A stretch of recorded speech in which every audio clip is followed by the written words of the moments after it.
votre vie. À un certain moment de ma vie, j'étais oppressé, persécuté. J'étais malade, bien-aimé, couché à l'hôpital. Et Jésus-Christ de Nazareth, par sa miséricorde, il m'a visité. Il m'a visité, il m'a guéri. Parce que la Bible déclare que par ses maîtrises, nous avons la guérison. Bien-aimé, peut-être que tu es dans cette même situation. Chaque matin, tu te lèves par la grâce de Dieu. Mais tu es malade. Tu es rongé par cette maladie. Et que tu as tout essayé. Tu as pris les médicaments traditionnels, modernes. Mais les médecins disent que tu souffres d'une maladie. Et tu penses qu'il n'y a plus d'issue pour toi. Tu es désespéré. Tu as tout essayé. C'est comme il y a un mur devant toi. Le mur de Jéricho. Tu veux avancer, tu veux aller à l'autre bord. Mais ce mur t'empêche. Bien-aimé, il dit venez tous à moi. Vous tous qui êtes fatigués, chargés de vos lourds fardeaux. Venez à moi et je vous donnerai du repos. Bien-aimé, mets ce fardeau au pied de Jésus-Christ ce matin. Mets ce fardeau lourd, bien-aimé, de la maladie. Le fardeau lourd de l'infimité. Le fardeau de la malédiction. Bien-aimé, de ta famille, il y a une même situation qui se passe. Tous tes soeurs se marient, mais elles reviennent à la maison. Bien-aimé, il y a une malédiction de chômage.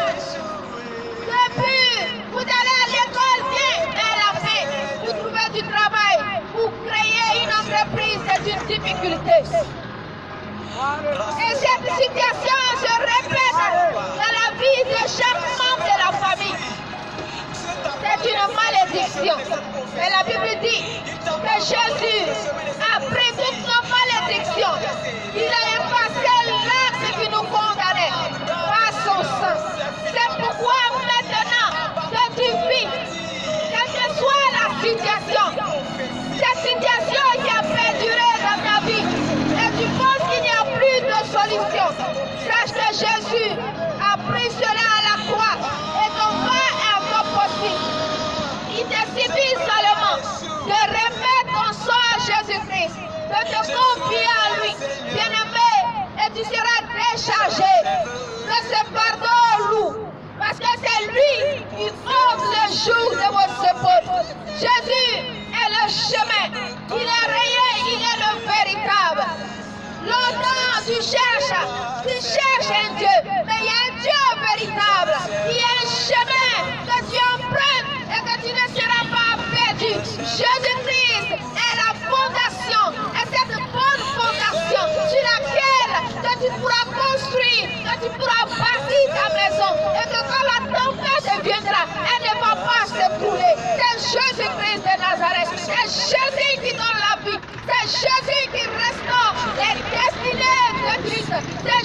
Jésus, ce matin, frappe encore à la porte de ton cœur. Il dit, il voit tes pleurs, il dit, il voit tes lamentations. Il ne t'a pas oublié. Il est écrit dans la Bible que ton père et ta mère peuvent t'abandonner. Même s'ils t'abandonnent, lui, l'Éternel, il te recueillera. Jésus est là pour toi. Jésus-Christ est là pour toi.